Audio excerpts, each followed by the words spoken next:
Hi friends मु हरदेन्दु आपको स्वागत करुच्ची आपणकर प्रिय चैनल ओडिशा माइंडशिप ब्लॉग्स को। आज आउ एक इलेक्ट्रिकल सुपरवाइजर ई चालान विषय रे गोटे वीडियो करिछि। ओडिशा ट्रेजर रे आपण माने किपरि ई चालान रो रिप्रिंट करि परिबे, कारण रिप्रिंट करबा पई पड़ी थाए आउथरे, कारण ये चालान रो नंबर आउ डेट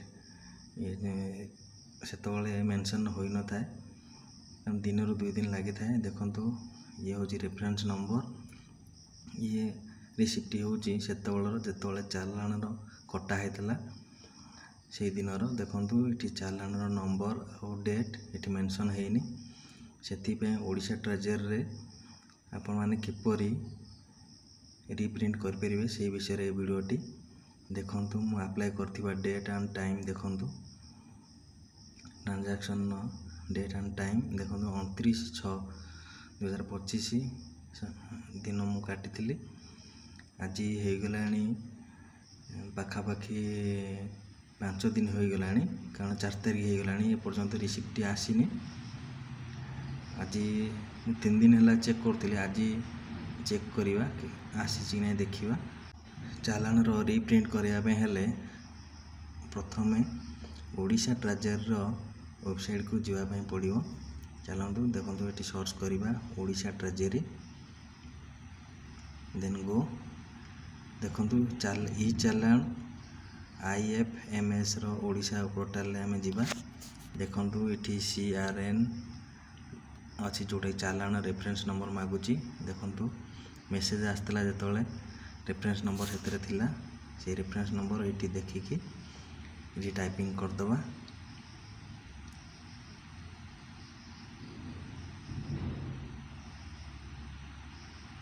देखो भल भाव देखिकी रेफरेंस नंबर मारंतु।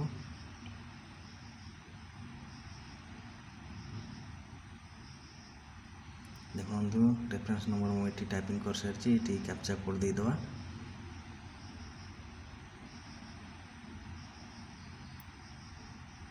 तापर सर्च करवा। देखो आमर आसी जाइए जोटा कि डाउनलोड करने पड़ो, ये प्रिंट करने पड़ो, जोटा रिप्रिंट करने डाउनलोड चालान रे क्लिक करवा। देखो डाउनलोड मोर हो ओपन करवा। देखो आमर आसी जाइए चालान नंबर टी आसी जाइए। देखो आमर रेफरेंस नंबर से जोटा कि आम प्रथम वीडियोर आरंभ देखा।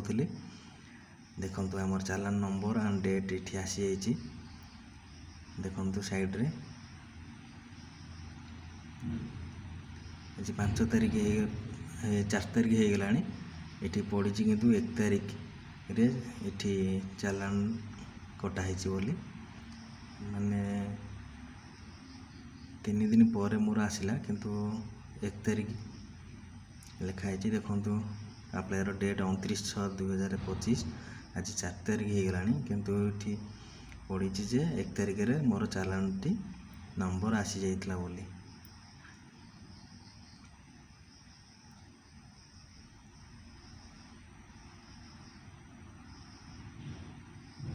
आपण माने देखिले किपरि चालान रो रिप्रिंट करी हबो।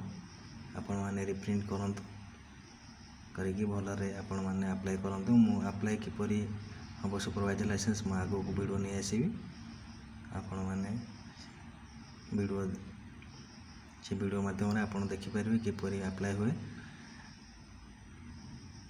देखंतु 4/7/2025 संध्या 5:52 रे मु डाउनलोड करिछि ये रिप्रिंट रो रिसिप्ट चालान रो।